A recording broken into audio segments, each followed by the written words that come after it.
I've had to hire new people along the way and replace a lot of my original people. And that's been really hard.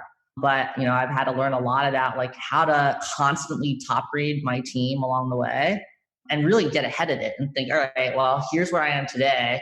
And, I think one of the biggest mistakes I've made is hiring only for today versus thinking, what are my needs over the next 3 years?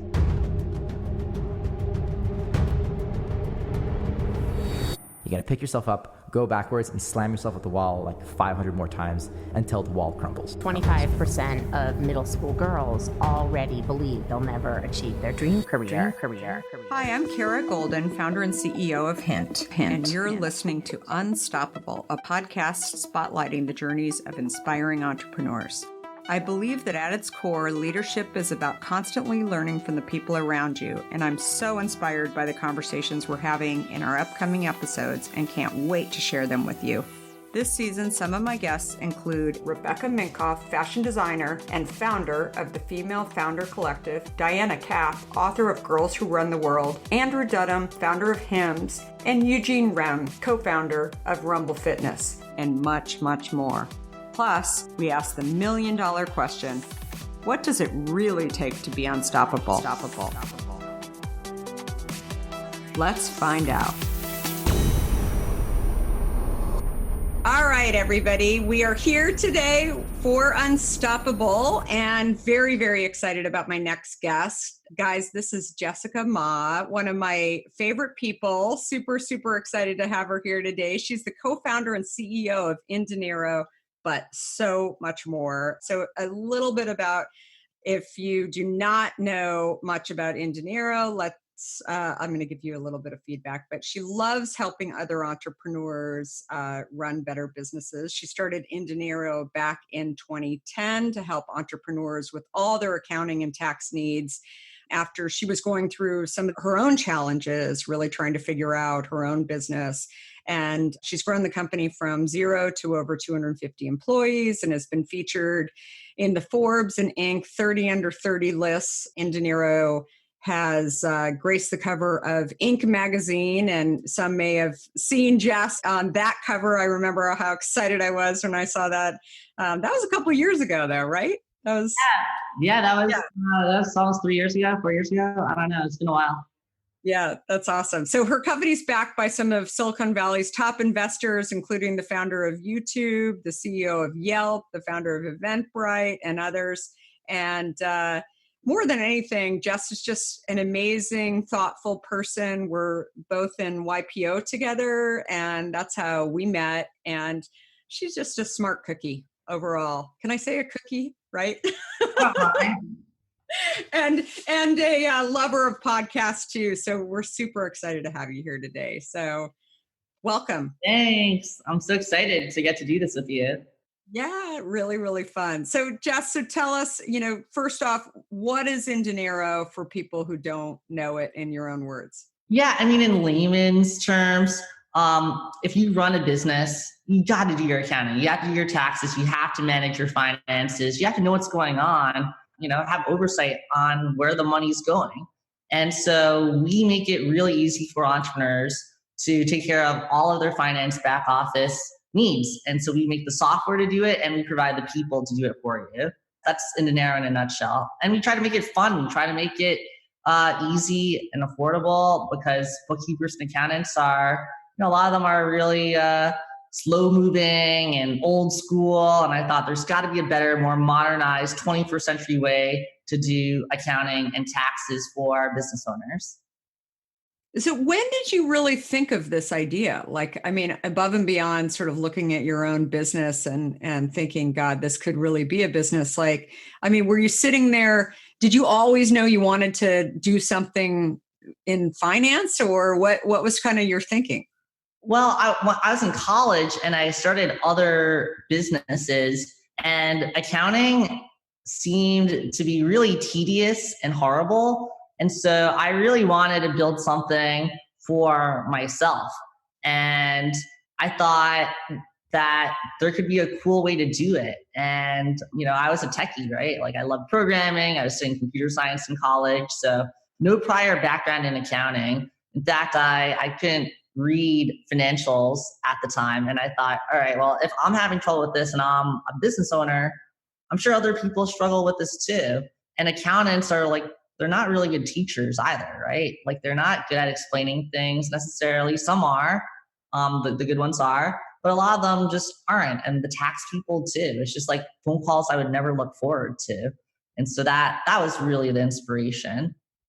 That's awesome. And your parents were entrepreneurs, right? Yeah, they still had their own businesses, and I heard about business from the dining room every night. Coming home from school, they basically talk about all their business wins and losses, and it was kind of a up and down yo-yo every single day. Some days they felt unstoppable. They're like, oh my God, we're going to take over the world. We're doing great. And then the next day they're like, oh my God, we're going to get crushed by China or by tariffs or whatever. And so what kind of businesses are they? They are both doing their own businesses. They do clothing design and manufacturing. And they do all their manufacturing in China. So I learned all about that. That's wild. Well, you give me hope for my own kids, because I at times I think like they're sponges, right? Like they're picking up on all of this, but then definitely at times they're like, okay, I cannot talk about him anymore. Like I can't even hear about like supply chain and like talking about, different types of relationships with FedEx and UPS and stuff. But I'm like, oh my God, can you imagine like 10 years from now when they're actually in a company and they're sitting here thinking about like, oh, let's just call FedEx on the phone and see what they say or whatever, like I'm sure you picked up on so many things. Oh, right. Totally. I think it's that exposure is just so important to know that all your problems and issues are fairly common. So, I think about that all the time with anything I go through. It's just like, all right, I'm sure my parents dealt with this already. Oh yeah, I remember talking about that over dinner when I was 8 years old or whatever. So yeah, this really has an impact. Yeah, I think so too. I think the more that as entrepreneurs, you and I were talking right before we hopped on this, that, the more we talk about like challenges or even just talking about just stuff that happens, I think people just learn, right? And that's what I feel like, goes on. Like I think more and more we just, we send kids to school and we say, okay, go and learn this language or go and learn this or go and learn this. But if we actually put them into a situation where you're so lucky in so many ways because you learned about this stuff. And then you also learned that, they're normal people. They're your mom and dad, right? But they're actually like going out and doing stuff where, it's pretty incredible. My dad, I don't know if you know this story, but my dad actually worked for a big company, ConAgra, but he founded a brand called Healthy Choice. And, and I would hear about Healthy Choice. I'd be like, we are not having that for dinner. Like I will not have that anymore. Like I had too much Healthy Choice in my life, and then of course, years later, I'd be like, God, it's so crazy. Like how, innovative he was. And he was such a great storyteller too. And how he was probably one of the first people that was actually telling stories on a brand box about like how he, where did the fishermen like actually get the fish from? And like all of this, like he was a huge believer that, products were not just about great products, but were also about the why.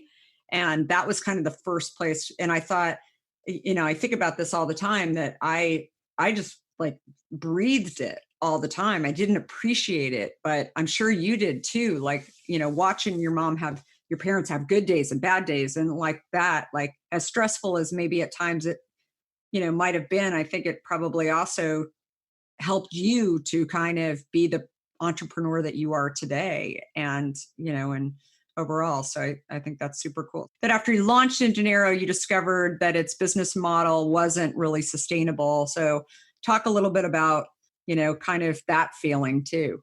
Yeah, well, we've been through, just like every entrepreneur, you go through your ups and downs. And for us, just launching the business super fun, really exhilarating. Hired a lot of my friends out of college. And yeah, our first business model wasn't really working out. We tried to build a product that we could sell for $10, $30, $100 a month. And frankly, we wanted to compete with QuickBooks, which is the main business accounting software tool sold by Intuit, and Intuit's the maker of TurboTax. And they're just the big 800-pound gorilla in the room, and it wasn't working out. And so we just had to call our customers and say, hey, what do you pay money for? What is the real hair on fire problem that you're looking to solve? And that's what led us to thinking, wow, we can't just build a tool or a nice to have dashboard. You have to actually do your accounting. We actually have to file your taxes and save you money. And then at that point, you could justify making a lot more money. So then we were charging, we were able to compete with accountants and bookkeepers and tax people instead. And instead of making, a few $100s a year off a customer, we'd be able to charge a lot more and still save the customer a lot of money.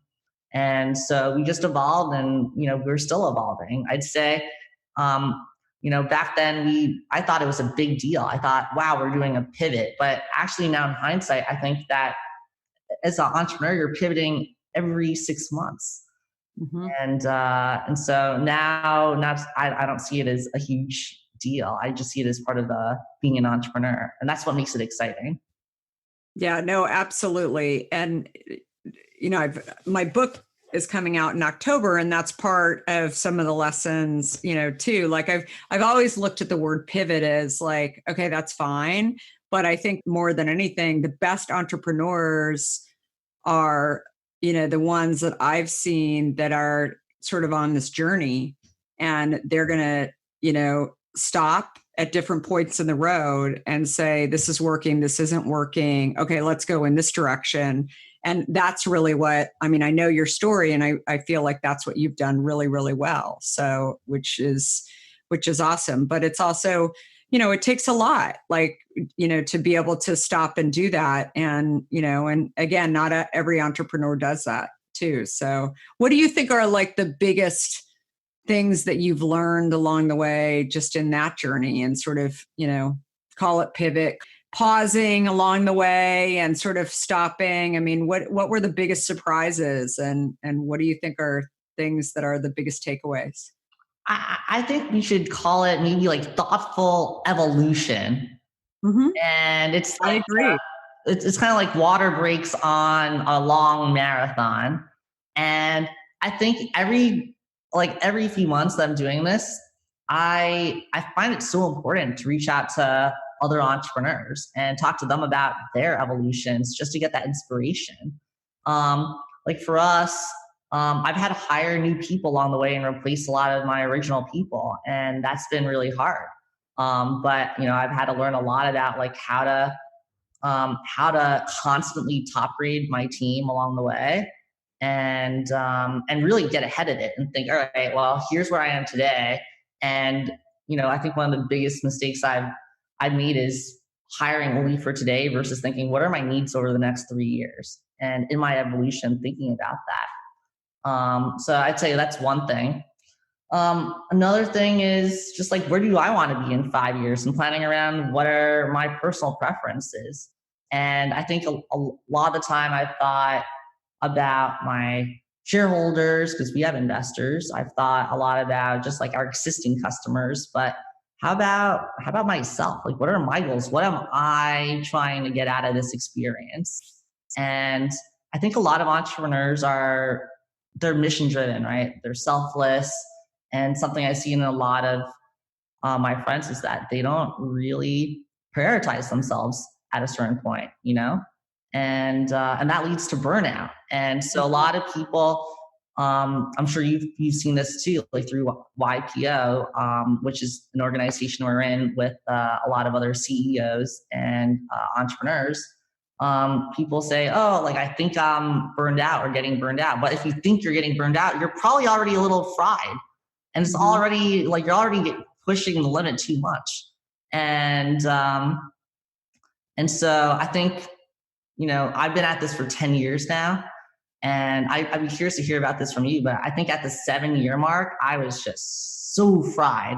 Like I basically had a COO help me run the business for a solid year while I explored, traveled. I still work, but my mind wasn't really in it. And I needed to inject some new outside creative energy. And so something that I'm pretty open about now is that now I do other projects too. Like I have inDinero. inDinero is my main thing, but I've got other side businesses, side hustles, nonprofit stuff. I love, talking to other entrepreneurs and mentoring other people. I like doing the media stuff. I like doing these podcasts because it kind of reminds me of my roots and gives me that new, fresh perspective and reminds me why I did this in the first place. And I think it's just so easy to forget about that and just get sucked into the day-to-day of a business, Well, I think also the other thing that happens for a lot of entrepreneurs is you're just so busy, right? There's not enough hours in a day. And, it's everything from, making sure that your business is running, your product or your service, and then you're hiring people or you're firing people. And then you're, trying to build the right team and you get sort of stuck inside of the company and there's just not enough hours to do anything else. I learned from another organization, EY, that I've been involved with over the years, that there was some meeting that I had with them back in, actually it's interesting. It was about this, it was the 7-year mark. And it was like, I started the company in 2005 and it was 2012 when I had this conversation with them in this group. I was part of their Winning Women program. And I remember somebody in the organization at EY saying, you've got to work out of the business. Don't just be in the business. And I was like, well, that's really nice and everything, except that, when the buck stops with you and, how do you do that? Like, there's just not enough hours in the day. And, and they were like, you have to literally program outside. And then the other thing that I had been doing, but I really hadn't actually thought about it until they sort of, made me think about this, a lot more, was that I gained the most perspective from other industries when I talk to people. And I think you have a lot of friends that are sort of in other industries as well that, you really bounce ideas off of or whatever. A lot of times people think when they're starting a business, oh, I have to go, talk to everyone I know at Quicken or whatever. And, or in the case of, Hintwater, it was like everyone I know or can figure out, how to get a hold of people at Coke and Pepsi. And the reality is like, that's not really what I needed. What I really needed is to hear how other entrepreneurs hired or figured out, got their product to market or whatever. And I think that's such an important piece as well, because I think if you talk to people outside your industries, it actually allows you to, create a little bit more, find vision. I don't know. That's what I'd be curious to hear what you think about that too. But I really think that it's sort of a missed opportunity for so many people. So 2 things there I really think are important. Don't get stuck talking to people in your, new industry that you're sitting in, but then also, you have to block time for actually working outside of the business. And working outside the business doesn't mean you have to go take a class. It means set up, meetings like cold calling people or whatever, sitting down for coffee with people that you just admire, sort of what they've built or whatever that helps you to explore and learn. And I could agree more with that. I mean, 2 years ago, as you know, I left San Francisco, where I had lived for about 10 years.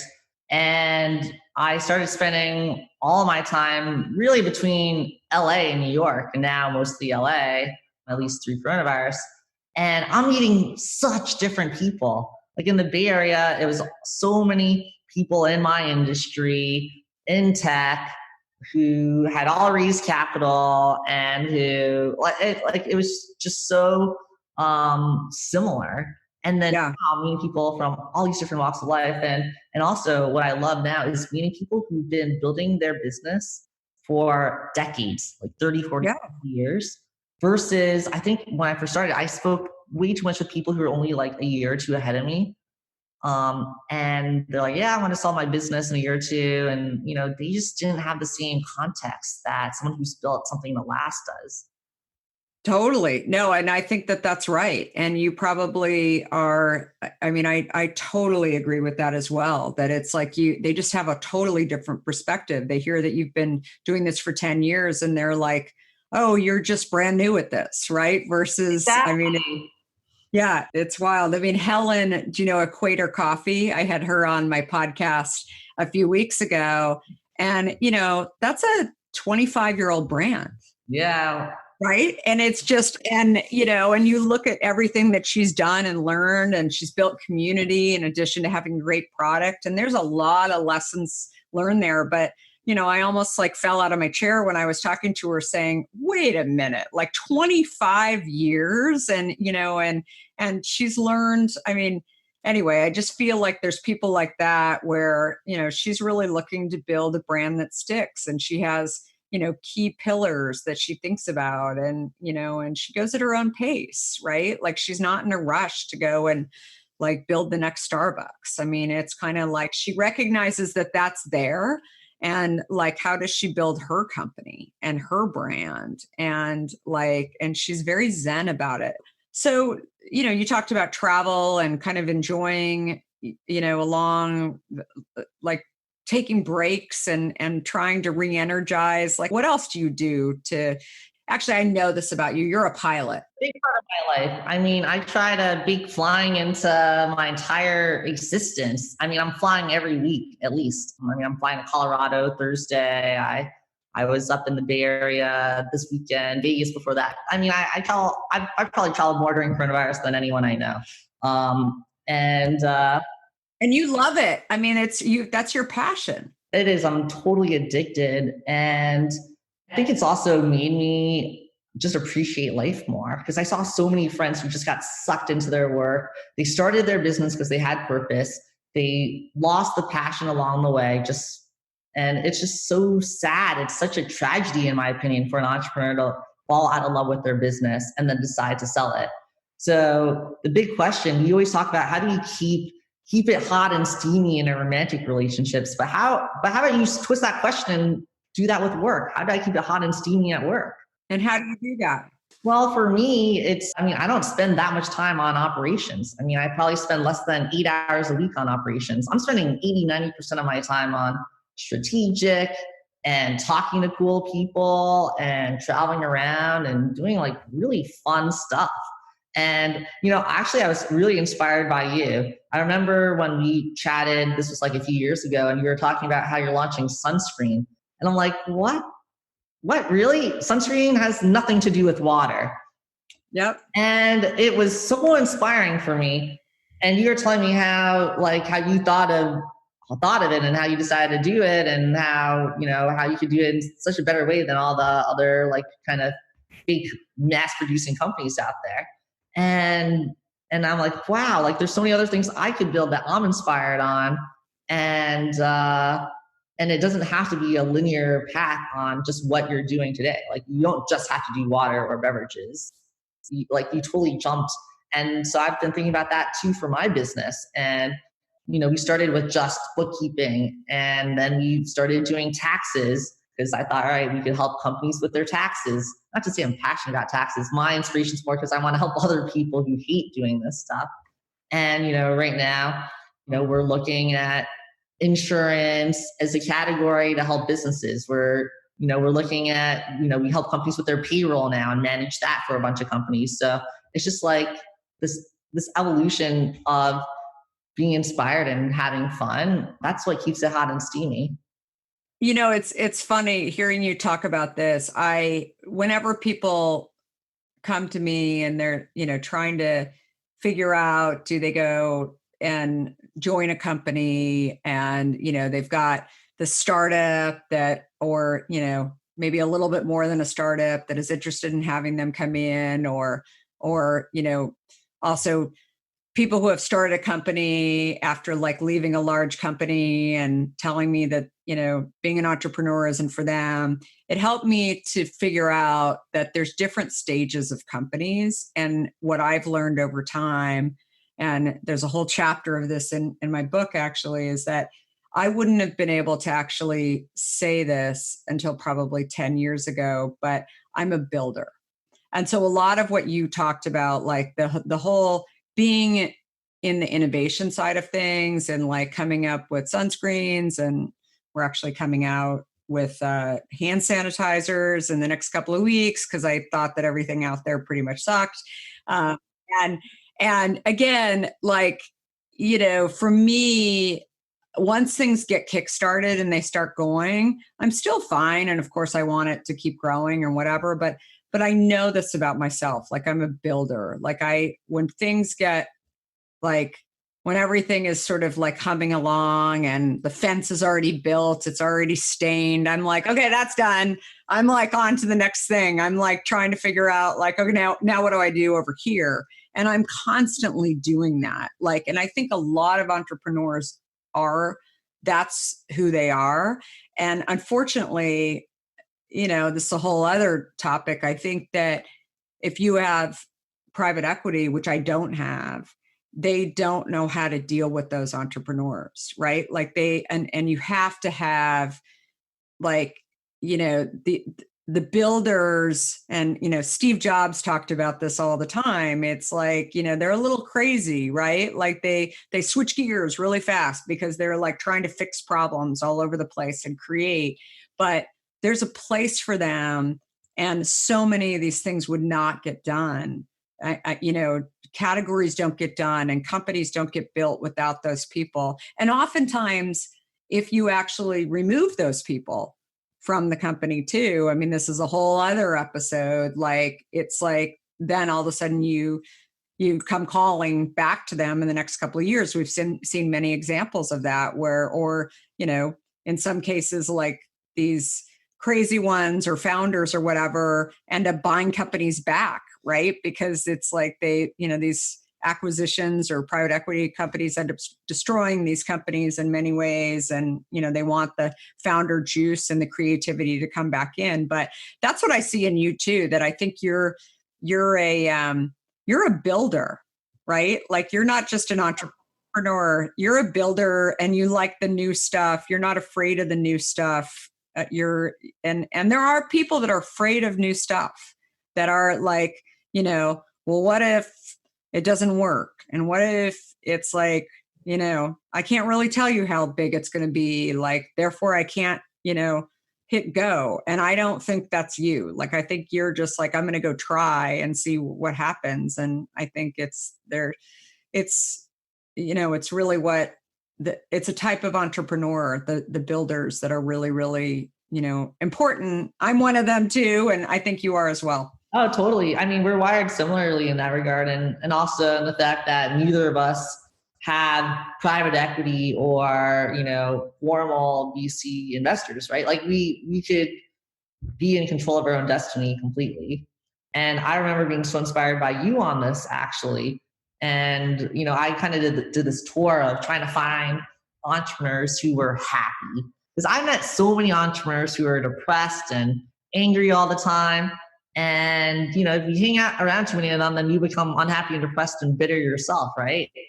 And so it's like you're the average of the 5 or 10 people you spend the most time with. So I hope that they're successful and happy and cheerful and optimistic. And, you know, when I did this with talking to other entrepreneurs, I found that the happiest ones had long-term goals. They weren't just in it to flip it, and they got to build, and they didn't have, you know, private equity breathing down their neck. I think private equity or VC breathing down an entrepreneur's neck, that was, if not the number one worst thing you could do for your happiness, the second worst thing. And so it's like choosing to optimize for your own happiness. I think there's nothing wrong with that. No, I think that's absolutely right. But I think it's also having sort of outside things that are really important to you. And I think like that's another key thing that is, definitely I see more people. I think if you want to go be an entrepreneur, it's not just about being an entrepreneur. It's also, take up a hobby, find something that scares you, and go and figure that out too. Cause I think you got to have some kind of, people call it balance. I don't even know if it's balance. I think it's just, something to look forward to that is not just related to your company. And I think like it's so important for people to have. And we've talked about that a little bit through YPO as well, that I think it's an important thing. So C19 Coalition, I saw that you've done a little bit of work with them. Can you share what that is? Yeah, well, I hadn't really done a whole lot of nonprofit related work before coronavirus, but then I started, just like everyone else, seeing all those horrible stories of nurses and doctors having to use the same mask days and days on end, and just having that mask shortage. So I teamed up with a few people, and we started C19 Coalition, which is a 501c3. We basically bought a lot of masks and helped get it to frontline workers.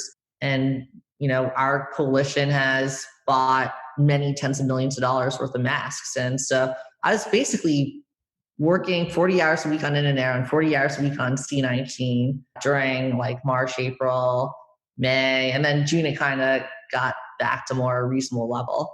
But yeah, that was really exhilarating. It actually gave me so much more energy on inDinero in a weird way. And my excuse for not doing nonprofit work earlier was, I don't have the time. I want to have a life and I want to like have a successful business. And I just got pulled in. Like I just couldn't help myself. And you probably met a ton of new people too. And oh my God. Yeah, that are just doing different stuff. And I totally, that's awesome. That's super, super great. So yeah, I highly encourage it. I mean, the lesson is that doing more stuff that's not your normal work helps your work. It's the most selfish thing you could do for your business. Whereas, the default way to look at it is, I'm actually going to hurt my business by taking on these other hobbies or interests. It's actually the opposite. So through Corona, like, how do you think your business will change? It's changed automatically, but we're kind of riding the surf waves. I mean, at first we're targeting companies that were growing. And during coronavirus, we found a lot of customers who said, hey, I'm spending $500,000 on my finance operations and it's so clunky. I need to save money. So can inDinero save me $250,000 and streamline my operations and help me get through coronavirus and beyond? And we have been picking up a ton of customers like that lately. And it was not really in the business plan earlier. And now we're we're surfing the waves of coronavirus and leaning into that. And that's similar to what you're doing too, right? With the fact that you have US operations and you're getting all these new customers who are getting stuck with the supply chain in China, right?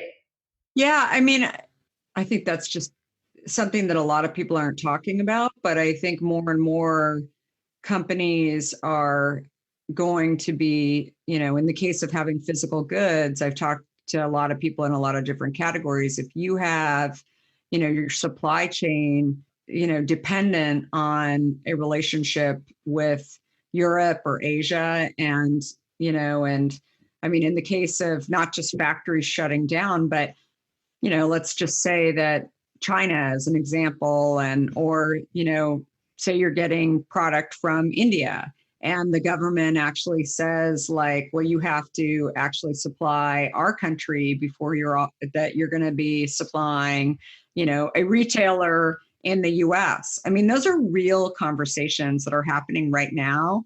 And when they're happening to you as a company, like, can you imagine? Like, that's like, I mean, there's kind of nothing, if you're dealing with a country that is, that might be in those kind of situations, I think that you've got to really think about your supply chain and think about like, what if that happens? And so I'm always encouraging, entrepreneurs that I'm mentoring, like to, really look at worst case scenarios. like, what if, your supply chain totally shut down, right? In this other country. I talked to a friend of mine who's in the apparel industry, and she sources all of her cloth from Italy and she sews in China.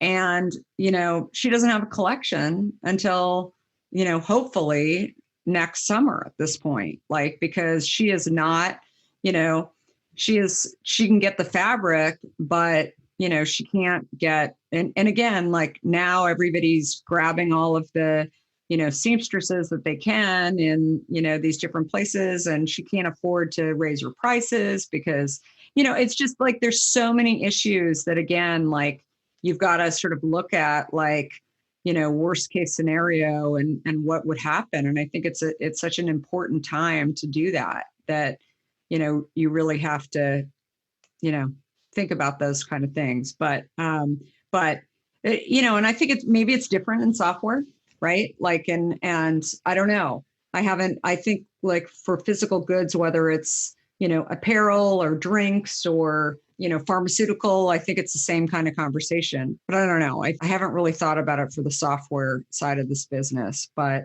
what do you think? Well, I think with software, it's just different considerations, right?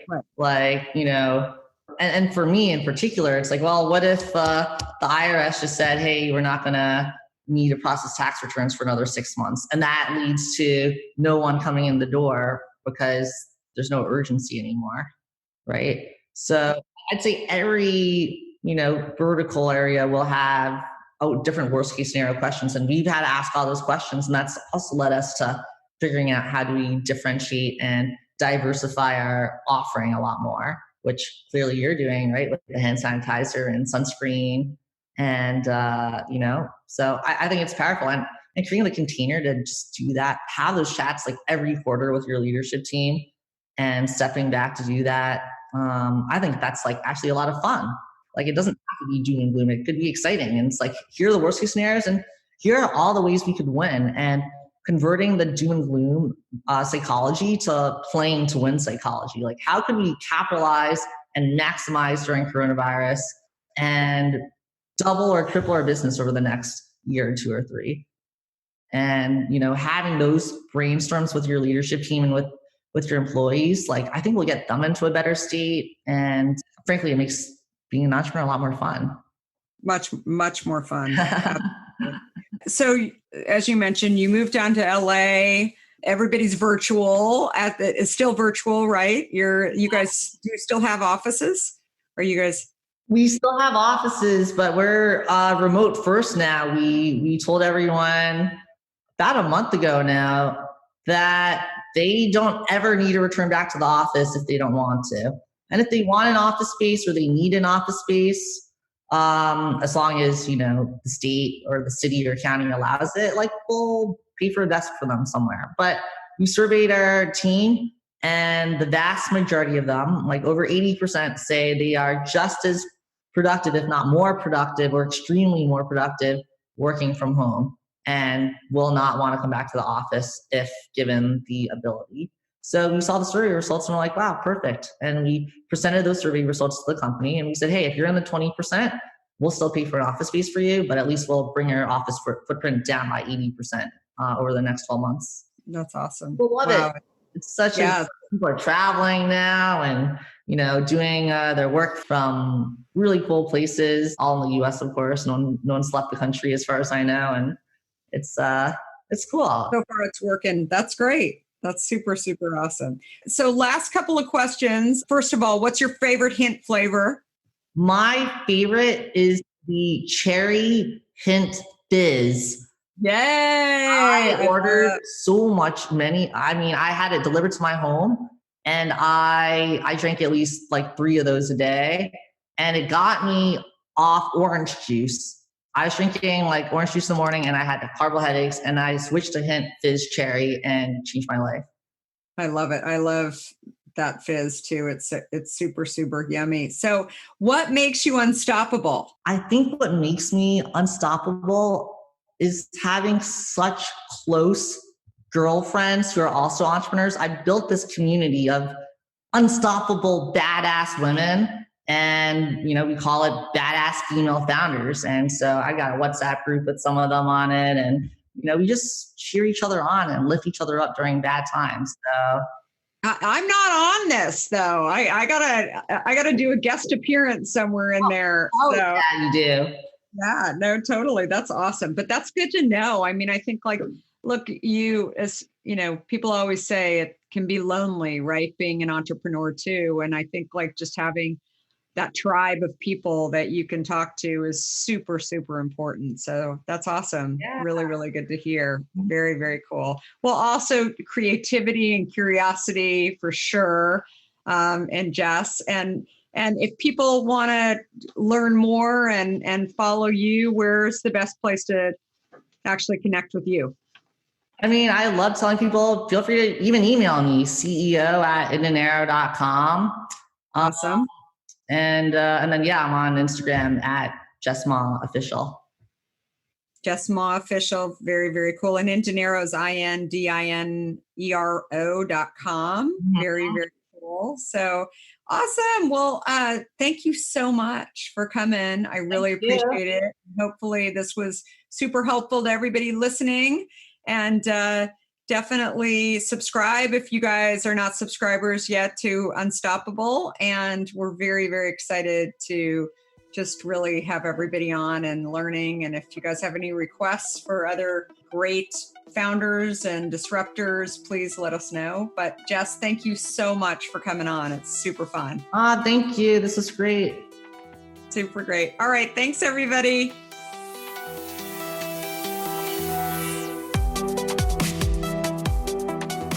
If you like what you heard, please help spread the word and leave us a review. You can also follow along with me on Facebook, Instagram, Twitter, and LinkedIn at Kara Goldin. Do you have a question for me or want to nominate an innovator to spotlight? Please talk to me at Kara Goldin on Twitter. Thanks so much for listening. Until next time, be unstoppable.